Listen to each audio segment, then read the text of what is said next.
সন্ধেবেলায় কি বানাবো ভাবতে ভাবতেই ভাবলাম ঘরে দুখানা কলা রয়েছে, কাঁচকলা। তো অনেক দিন ধরেই কাঁচকলা দুটো ঝুড়ির এক কোণায় পড়ে আছে।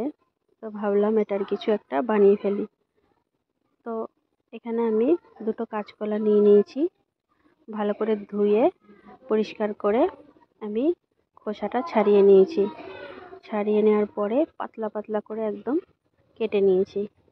কেটে নেওয়ার পরে একটা কড়াইতে তেল গরম হতে বসিয়ে দিয়েছি, আর এইদিকে একটা বাটিতে আমি কিছুটা নুন আর হলুদ একটু জল দিয়ে আমি গুলে নিয়েছি।